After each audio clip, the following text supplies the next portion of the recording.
Wednesday, we answer some of the most difficult questions on the interweb. Correct. From our direct messages to our comments sections. We post them every Monday. You can ask them throughout the 3 days. We got our last question about 20 minutes ago, and there's some freaking awesome questions. They're great questions. The question is from Concrete Republic. Thank you so much for reaching out. I feel like if What I is it clap. that Concrete Republic does? They're furniture design concrete enthusiasts. So they take concrete and turn into functional things for your home and design. That is very cool. It is very cool. So, hey, thanks for the question. What is the strongest concrete out there? What do you got? What do I got? What is the mix, or what is the strength? Or Ooh, we could do mix. That was awesome. Yeah, we could totally do the mix. Yeah, but what I guess I'm not. That's kind of a broad so, question. it's a very broad question. So, what is the strongest concrete we've ever worked? Remember the banging out cylinders? Because we destroyed the pneumatic pads. Yes, that was the worst. So the strongest concrete I can ever remember us working on was somewhere around 30,000 psi. It was when we first started working on that blast. It was blast absorbing concrete. Was it? Yeah, and we had gone to the wrong end of the spectrum with, lightweight aggregate, what have you, and just really enhanced the cement paste so that we created a very brittle matrix. And part of that was the strength was, I think we got between 10 and 30,000 psi with all the mixes that we did. Oh, okay. But as it turns out, most concrete that's used for bomb targets is somewhere around 30 to 35,000 psi. Yikes, that is high. Heavy on the cement. More often than not, there's silica fume in there. Then they'll use a trap rock, like a number 89, Okay. that's washed. So small aggregate, 3/8 inch, not diameter because it's crushed rock. Sure. And then they'll use a sand, and more often than not, they'll use high range water reducers. Totally. Drop that water cementitious to a Probably do an 0.28, accelerator too? 0.32. Could. Maybe. Problem is with some accelerators, if it heats up too much, you get thermal cracking. Sure. So there was a product years ago that was 40, 50,000 plus PSI, and that was ductile, and it was a product made by Lafarge, Right. Lafarge North America. And I had the privilege to work on that years ago, and I don't know the mix design. We normally got this ductile in it was a ready-to-use bag.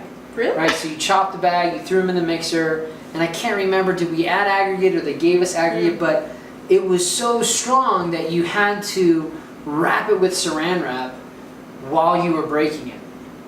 So I remember the first time we were using it, Why? we were in Kansas City, and my buddy Mark and I were working on it, and we were reading the instructions, and it told us to take the cylinders and wrap it with saran wrap, and we're like, why? That's stupid. So we did it. Now we put it in the compression machine, and it ran up the compression machine, and when it freaking let go, when it Just skadoosh, like explosive. it blew the steel doors, that mesh steel, Jeez. off the freaking machine. So we ended up having to get those fixed, and then we saran wrapped it, and it didn't explode. So Yikes. that's the strongest concrete I've ever worked with. I mean, there's even stronger stuff out there, but Wow. yeah, normally to make a strong concrete, high cementitious, Very high. Yeah. low water content, silica fume. Good person to contact for that is Rob Lewis. Sure. Uncle Rob is awesome. What else? Juno by Surface Tech, a great material as an alternative binder. Well, and that helps with the ductility or Totally. the toughness. Totally. So See, you don't that's- have such a brittle. Right, and nothing bad about silica fume, but when it comes to straight silica, adding silica at very high contents, you can increase strength dramatically. But also the brittleness. Totally. You reduce the tensile capacity, the shear capacity, can make your concrete Yeah. very susceptible to brittle Sure. failure, also known as cleavage. So it's not cleavage like in cleavage, it's when you have a shearing or a catastrophic failure From the cleavage. of a brittle material and has a shape, not a shape, but a morphology that is known as cleavage. Like yours. Like it cleaves. Question number 2 is from El Khalil. Hey, El Khalil. Hey, Al Khalil. Al Khalil is a PhD student in Morocco, and he is freaking awesome. He's so great. He's doing some great things for saving the world with all the concrete in it. Okay. What's the carbon cure of concrete and how does it work? Is the carbon cure system a positive or negative effect on durability? So, as I understand it, and I might be getting it wrong, carbon cure is a technology that sequesters carbon from anything that kicks out carbon emissions. It bottles it up, and what we're doing is putting it back into concrete. Now, the idea, and I'm definitely not an expert, is that I believe you're creating calcium carbonate Okay. in the concrete when you're adding this carbon and you're reacting with, I guess, the calcium hydroxide. Again, I could be wrong. And from there, we're doing two things. A few things. Densifying the concrete through particle packing, densification, doing something with the material that's not doing anything in concrete, and also it's got a green footprint or a LEED credit to it, so we're doing something with that carbon that would be Sure. kicked out to the environment. It should increase durability and the ductility of it, if you will, right? Yeah, it should, but I want to bear in mind this is not a paid advertisement and we've never actually used it before.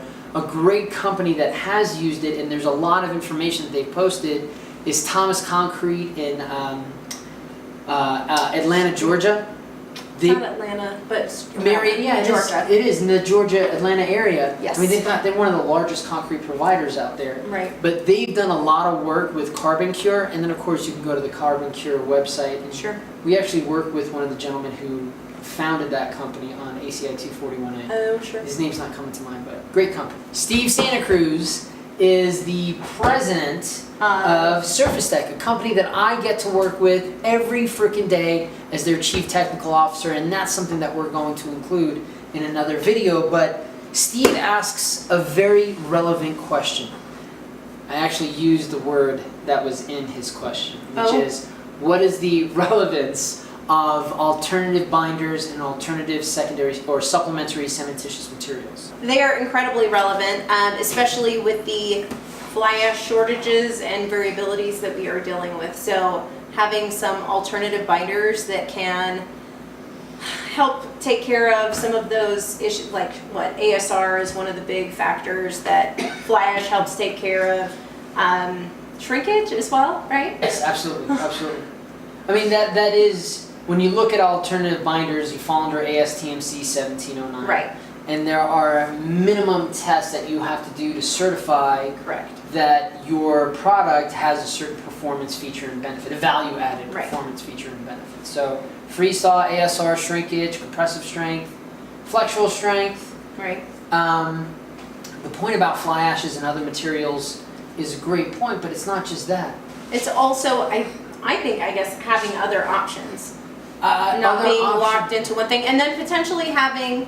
You are 100% correct about the fly ash shortages, about the quality of fly ash, and we need to answer the call for ASR and all this other jazz, right? That's part of the 1709. Right. But it's not just that. The rate of construction is never going to truly slow down. Maybe microscopically during a recession every 10, 20, whatever Sure. years, but macroscopically, the rate of construction is always going to increase because we have an ever-growing population. Here in the US, we're not making or building cement plants like they are in India or China. Mm-hmm. So we don't have, enough cement to go around, especially Right. with, I know at a certain point we're going to hit another recession, Mm-hmm. but assuming we get out of that recession without, blowing up the whole place, we're going to still need more and more cement to meet the demand of construction. At a certain point, our supply is going to overreach our demand, and we're going to be forced to use awesome revolutionary binding materials like Juno. Right. Well, and the great thing is too, a lot of times they can offer other features and benefits, Totally. and potentially even increase cement efficiency, so you won't need as much cement, which could help Absolutely. with the shortage. Absolutely. Long term. So. Absolutely, and one of the things that we're finding using Juno and in concrete is that we can get more bang out of our cementitious buck. Right. So the relevance of it has more to do with the special situations where we're using more than standard concrete for ASR mitigation freestyle. Sure. But the day-to-day recurring work schedule where a concrete provider or contractor still wants to create a great concrete, Right. but wants to optimize it and save money. Yeah, maybe not even for special features and benefits, but just be able to save a little money. It could be used for a lot of different applications. Awesome. So, cool. Cool. Thank you for joining us for Q&A Wednesday. Yeah, and thanks for your questions. That's Yeah, pretty, absolutely. pretty awesome. Don't forget to like and subscribe. Throw some more questions, and you might get featured on our Q&A Wednesday!